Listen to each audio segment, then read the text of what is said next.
Gaspard et Pierrot.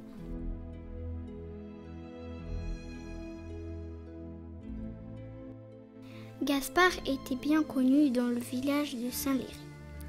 Quand il passait dans les rues ou les chemins, les enfants plus faibles et plus jeunes que lui ramassaient vite leurs jouets et se sauvaient, tant ils avaient peur de lui.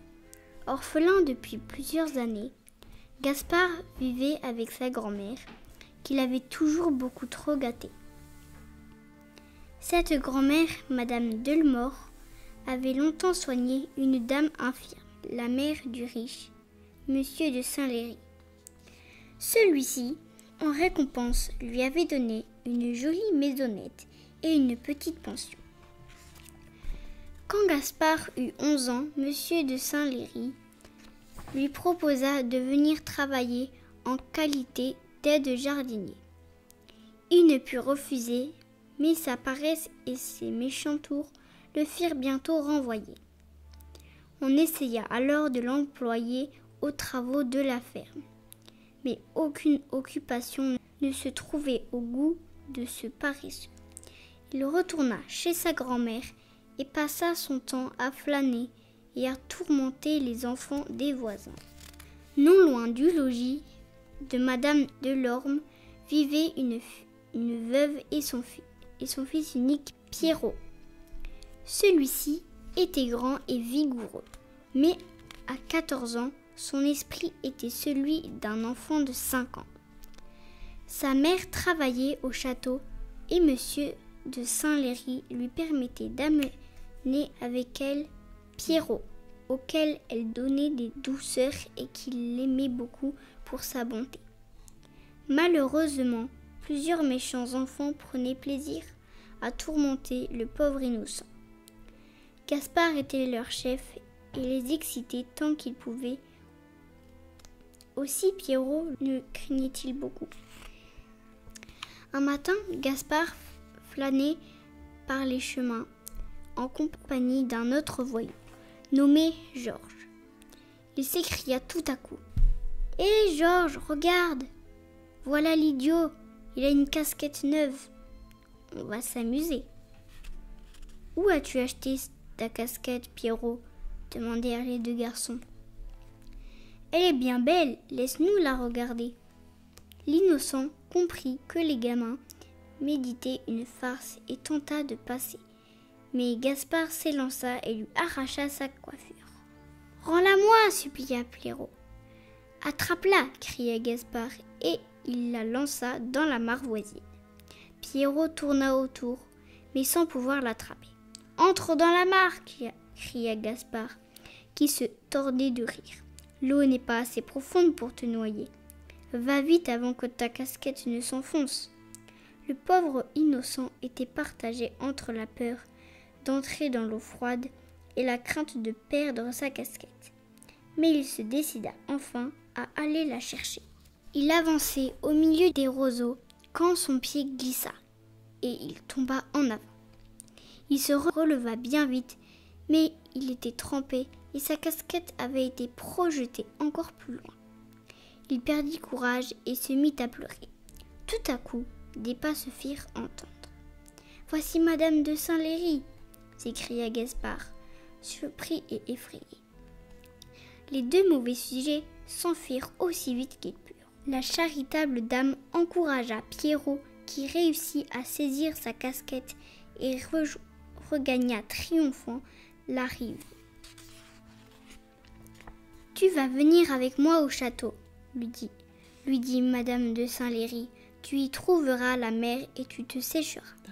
Ta mère et tu te sécheras. » Tout en marchant, elle lui demanda ce qui s'était passé. L'innocent le lui raconta. « Gaspard est un méchant, ajouta-t-il. Pierrot le battra bien fort quand il le rencontra. »« Non, dit doucement la châtelaine. Gaspard est méchant, c'est vrai, mais le bon Dieu défend la vengeance. Tu sais que je te l'ai dit bien souvent. Il faut obéir au bon Dieu, n'est-ce pas ? » « J'essaierai, dit le pauvre garçon.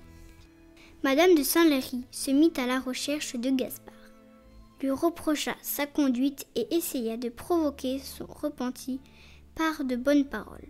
Mais le méchant garçon se mit à détester encore plus Pierrot, cause innocente de cette réprimande. Quelques jours plus tard, Gaspard, Georges et un autre camarade sortirent pour courir les champs. Bientôt, Gaspard se disputa avec ses compagnons et les quitta pour aller seul de son côté. Il arriva à un fossé bourbeux que franchissait une planche servant de pont. Quand Gaspard eut traversé ce fossé, il poussa la planche de manière à ce qu'elle cédât sous les pieds du premier qui passerait. « Georges et Louis vont passer par ici, se disent-ils. Ils tomberont dans la vase. Ce sera bien fait. » Mais puis il fit un détour pour rejoindre ses compagnons sans être vu. Il voulait avoir le plaisir de les regarder tomber dans la boue. Comme il faisait très chaud, Georges et Louis se couchèrent dans l'herbe pour faire la sieste. Gaspard en fit autant de son côté, et comme il était très fatigué, il s'endormit profondément. Tout à coup, il se réveilla en entendant un grand coup de tonnerre. Effrayé, il bondit sur ses pieds. Il savait qu'il est dangereux de se tenir sous les arbres pendant l'orage. Il s'éloigna en courant, sous la pluie qui l'aveuglait. Soudain, il entendit un bruit de pas. Trop effrayé pour regarder en arrière, il accéléra sans tourner la tête et arriva au fossé. Dans sa peur, il oublia ce qu'il avait fait quelques heures auparavant, s'élança sur le petit pont qui se déroba sous lui et tomba. Sa tête heurta une pierre et il perdit connaissance. Quand il ouvrit les yeux, il reconnut la figure de Pierrot penché sur lui et essayant de le tirer du fossé. Gaspard avait l'épaule démise et sa tête le faisait souffrir. Il eut beaucoup de peine avec l'aide de l'innocent à sortir du fossé. Pierrot, fort et vigoureux, avait 2 ans de plus que lui, si bien que le soutenant, le portant presque, il l'amena dans une petite ferme où l'on lui donna les premiers soins. L'orage terminé, on le ramena chez sa grand-mère. Il était sérieusement blessé et dut rester au lit plusieurs semaines. Quand il alla mieux, Gaspard apprit que Pierrot se trouvait dans le bois avant l'orage et que les pas qu'il avait entendus étaient les siens. Les 2 autres garçons étaient rentrés plus tôt par un autre chemin et avaient ainsi évité le piège qu'il leur avait tendu. Ni l'un ni l'autre ne vinrent lui rendre visite. Seul Pierrot venait tous les jours. Il lui tenait compagnie et s'appliquait à lui rendre toutes sortes de petits services. Gaspard était surpris de cette conduite.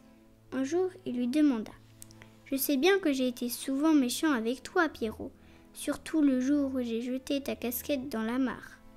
Comment se fait-il qu'au lieu de te venger, tu te montres toujours si gentil pour moi ? Tu as été méchant, c'est vrai, mais Madame de Saint-Léry m'a dit que le bon Dieu ne voulait pas qu'on se venge, et moi je veux obéir au bon Dieu. » Ces mots firent réfléchir Gaspard. Il eut honte et le repentir entra dans son cœur. Ce fut pour lui le départ d'une vie nouvelle. Quand il quitta son lit, il abandonna ses mauvais camarades, obtint un emploi dans une ferme et se mit courageusement au travail. Certes, il ne se corrigea pas du premier coup. Il lui arriva de retomber quelquefois dans ses fautes, mais elles devinrent de plus en plus rares grâce à ses efforts. Quant à Pierrot, il fut tout heureux car son ancien persécuteur devint son meilleur ami et son défenseur.